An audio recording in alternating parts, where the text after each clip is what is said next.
Slab ಏನೋ increase ಆಗಿದ್ದಾರೆ. 7 ಲಕ್ಷ ಇರೋರಿಗೆ 12 ಲಕ್ಷವರೆಗೆ ಫ್ರೀ ಇದೆ, ಅದರಲ್ಲಿ ನಾಟ್ ಪೇ ಇನ್ಕಮ್ ಟ್ಯಾಕ್ಸ್ ಅಂತಕ್ಕಂಥದ್ದು.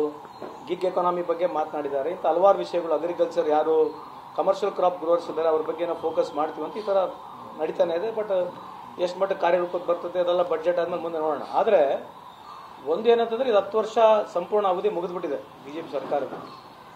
ಇದು ಒಂದು ಬ್ಲ್ಯಾಕ್ ಆ್ಯಂಡ್ ವೈಟ್ನಲ್ಲಿ ಜನಕ್ಕೆ ಅರ್ಥ ಆಗ್ತಕ್ಕಂಗೆ ಅವ್ರು ಬಂದು ಹೇಳಬೇಕು. ಯಾಕೆಂದರೆ ಪ್ರಮುಖವಾದ ಹೇಳ್ತಕ್ಕಂಥದ್ದು ನಾನು ಭಾಳ ಸಲ ಹೇಳಿದ್ದೀನಿ. ಕೇಂದ್ರ ಸರ್ಕಾರದ ಸಾಲ ಇವತ್ತಿರ್ತಕ್ಕಂಥದ್ದು 225 ಲಕ್ಷ ಕೋಟಿ ಇದೆ.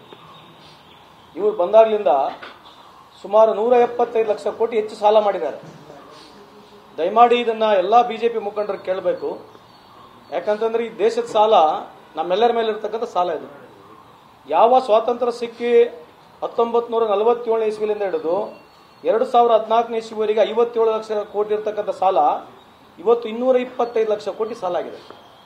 ಇದರಿಂದನೇ ಪ್ರಾರಂಭ ಮಾಡಬೇಕು ಅವರು.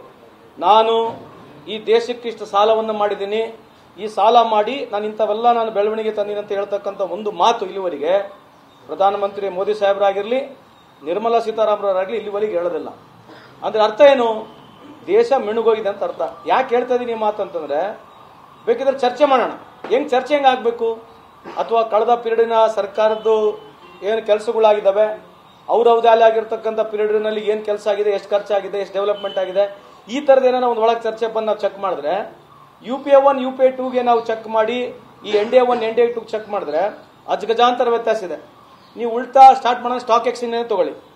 ಸ್ಟಾಕ್ ಎಕ್ಸ್ಚೇಂಜ್ ಸುಮಾರು ಮನಮೋಹನ್ ಸಿಂಗ್ ಅವರ ಕಾಲದಲ್ಲಿ 500% ಡೆವಲಪ್ ಆಯ್ತು 2004 2014 ಇಸ್ವಿವರೆಗೆ.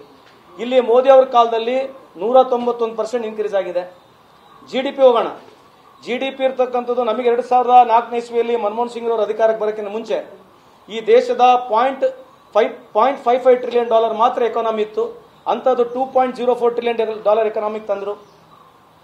ಏನು ವರ್ಷಕ್ಕೆ ಆದಾಯ ಇರ್ತಕ್ಕಂಥದ್ದು 25,000 ಮನುಷ್ಯನ ಆದಾಯ ಇತ್ತು, 80,000ವರೆಗೆ ಆದಾಯ ತಂದ್ರು. ಇದು ನಮ್ಮ ಅಚೀವ್ಮೆಂಟ್ಗಳು. ಇವ್ರ ಅಚೀವ್ಮೆಂಟ್ಗಳು ಏನಿದಾವೆ?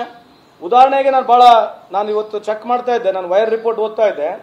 ಕಾರ್ಪೊರೇಟ್ ಟ್ಯಾಕ್ಸ್ ಕಳೆದ ಸುಮಾರು 5-6 ವರ್ಷದಿಂದ ಏನು ಸುಮಾರು 6-7% ಕಾರ್ಪೊರೇಟ್ ಟ್ಯಾಕ್ಸ್ ಕಮ್ಮಿ ಮಾಡಿದ್ದಾರೆ. ದಯಮಾಡಿ ಗಮನಿಸಬೇಕು, ಕೇಳಬೇಕು ಕೂಡ. 6-7% ಕಾರ್ಪೊರೇಟ್ ಟ್ಯಾಕ್ಸ್ ಏನು ಕಮ್ಮಿ ಆಗಿದೆ, ಅದರಿಂದ ದೇಶಕ್ಕೆ 1.5 ಲಕ್ಷ ಕೋಟಿ ಆದಾಯ ನುಕ್ಸಾನಾಗಿದೆ. ದ ಕಾರ್ಪೊರೇಟ್ ಟ್ಯಾಕ್ಸ್ ಬೆನಿಫಿಟ್ಸ್ ಏನಿದೆ, ಇವತ್ತೇನಾಗಿದೆ, ಒಂದೊಂದು ಕಾರ್ಪೊರೇಟ್ ಕಟ್ಟತಕ್ಕಂಥ ಟ್ಯಾಕ್ಸ್ ಅನ್ನ ಕಮ್ಮಿ ಮಾಡೋದ್ರಿಂದ ಅವ್ರ ಶೇರ್ ವ್ಯಾಲ್ಯೂ ಜಾಸ್ತಿ ಆಗಿದೆ. ಅದಕ್ಕೆ ಇವತ್ತು ಬಾಂಬೆ ಸ್ಟಾಕ್ ಎಕ್ಸ್ಚೇಂಜ್ ಆ ಕಂಪನಿಗಳು ನೀವು ಶೇರ್ ವ್ಯಾಲ್ಯೂ ಯಾಕೆ ನೋಡ್ತಾ ಇದೀರಿ ಅಂತಂದ್ರೆ, ಇಂಡೈರೆಕ್ಟ್ಲಿ ಈ ರೀತಿ ಬೆನಿಫಿಟ್ ಕೊಟ್ಟಿರ್ತಕ್ಕಂಥದ್ದು. ಯಾರು ಕಾರ್ಪೊರೇಟ್ ನಲ್ಲಿ ಕಂಪನಿಯಲ್ಲಿ ಕೆಲಸ ಮಾಡ್ತಾರೆ, ನಿಮ್ಮಂತವ್ರು ಯಾರು ಕೆಲಸ ಮಾಡ್ತೀವಿ, ನಮ್ ಟ್ಯಾಕ್ಸ್ ಕಾಂಟ್ರಿಬ್ಯೂಷನ್ ಜಾಸ್ತಿ ಆಗಿದೆ ಕಳೆದ 10 ವರ್ಷದಲ್ಲಿ. ಯಾರು ಕಂಪನಿಗಳಲ್ಲಿ ಕೆಲಸ ಮಾಡ್ತಾ ಇದಾರೆ ಅವರು ಟ್ಯಾಕ್ಸ್ ಹೆಚ್ಚಳ ಆಗಿದೆ. ನಿಮ್ಮಂತವರು, ನಿಮ್ಮ ಸಿಸ್ಟರ್, ನಮ್ಮ ಸಿಸ್ಟರ್, ನಮ್ಮ ಅಣ್ಣ ತಮ್ಮಂದ್ರು, ಅಕ್ಕ ತಂಗಿಯಂದ್ರು ಕಾರ್ಪೊರೇಟ್ ಕಂಪನಿಗಳಲ್ಲಿ ಏನು ಕೆಲಸ ಮಾಡ್ತಾ ಇದಾರೆ ಅವರು ಟ್ಯಾಕ್ಸ್ ಜಾಸ್ತಿ ಆಗಿದೆ ವಿನಾ ಹೊರತು ಕಾರ್ಪೊರೇಟ್ ಟ್ಯಾಕ್ಸ್ ನಮಗೆ ರೆವಿನ್ಯೂ ಜಾಸ್ತಿ ಆಗ್ತಿಲ್ಲ ಕೇಂದ್ರ ಸರ್ಕಾರಕ್ಕೆ. ವೈರ್ ಇರ್ತಕ್ಕಂಥ ರಿಪೋರ್ಟ್ ನಲ್ಲಿ ಸುಮಾರು 1.5 ಲಕ್ಷ ಕೋಟಿ ಅವರಿಗೆ ಆದಾಯ ಬೆನಿಫಿಟ್ ಆಗಿದೆ. ಬಿಕಾಸ್ 2014ಗೂ 2024ಗೆ ಟ್ಯಾಕ್ಸ್ ರಿಬೇಟ್ ಕೊಟ್ಟಿರ್ತಕ್ಕಂಥದ್ದು UPA ಸರ್ಕಾರ. ಒಂದು ಈ ಆಯ್ತು. ಮೊನ್ನೆ ಪಾರ್ಲಿಮೆಂಟ್ ನಲ್ಲಿ ಇದರ ಬಗ್ಗೆ ಪ್ರಶ್ನೆ ಕೇಳಿದ್ದಾರೆ, ನೀವು ಟ್ಯಾಕ್ಸ್ ರಿಬೇಟ್ ಕೊಟ್ಟಿದ್ದೀರಿ, ಉದ್ದೇಶ ಏನಂತಂದ್ರೆ, ಇಲ್ಲ ನಾವು ಟ್ಯಾಕ್ಸ್ ಕೊಟ್ಟಿರ್ತಕ್ಕಂಥ ಉದ್ದೇಶ ಇದು ಅವರಿಗೆ ಡಿಪೆಂಡೆಂಟ್ ಅನ್ನ ಬರಬೇಕು, ಇಲ್ಲ ಹೆಚ್ಚಿನ ಮಟ್ಟದಲ್ಲಿ ಫ್ಯಾಕ್ಟರಿಗಳು ಬರಬೇಕು, ಎಂಪ್ಲಾಯ್ಮೆಂಟ್ ಬರಬೇಕೆಂಬ ಉದ್ದೇಶ ಉತ್ತರವನ್ನು ಕೊಟ್ಟಿದ್ದಾರೆ. ಇದಾಗಿದೆಯಾ? 8 ಲಕ್ಷ ಕೋಟಿ 10 ಲಕ್ಷ ಕೋಟಿ ಇವರು ಲಾಭ ಮಾಡ್ಕೊಂಡಿದ್ದಾರೆ. ಓಲಿ ಡಿವಿಡೆಂಟ್ ಅನ್ನ ಕೊಡಬೇಕಿಲ್ಲ ಅವರಿಗೆ. Public listed company, private limited company, ಎಲ್ಲ ಕಂಪ್ನಿಗಳಿದಾವೆ. ಈ ಮತ್ತೆ ಆದಾಯ ಟ್ಯಾಕ್ಸ್ ರೂಪದಲ್ಲಿ ಹೋಗ್ಲಿರ್ತಕ್ಕಂಥ ಆದಾಯ ಡಿವಿಡೆಂಟ್ ಅನ್ನ ಕೊಡಬೇಕಾಗಿದೆ, ಕೊಟ್ಟಿದ್ದಾರಾ? ಇಂಥದ್ರ ಬಗ್ಗೆ ಏನಾರ ಚರ್ಚೆ ಮಾಡಾಗಿದ್ರೆ ಇದು ದೇಶಕ್ಕೆ ಅನುಕೂಲ ಆಗ್ತಕ್ಕಂಥ ಚರ್ಚೆ ಆಗಿದೆ. ಈ ಚರ್ಚೆಗಳಿಂದ ಮೂಲಭೂತ ಚರ್ಚೆಗಳು ಬರೋದಿಲ್ಲ, ಕಾಂಟ್ರವರ್ಸಿ ಚರ್ಚೆಗಳು ಹೋಗ್ತಾರೆ. ಒಟ್ಟಾರೆ ಕಳೆದ 11 ವರ್ಷ ನೀವು ನೋಡಿದ್ರೆ ಈ ದೇಶ ಸಾಲದಲ್ಲಿ ಜಾಸ್ತಿ ಆಗಿದೆ, ಎಂಪ್ಲಾಯ್ಮೆಂಟ್ ಗ್ರೋತ್ ಇಲ್ಲ, GDP ಗ್ರೋತ್ ಇಲ್ಲ.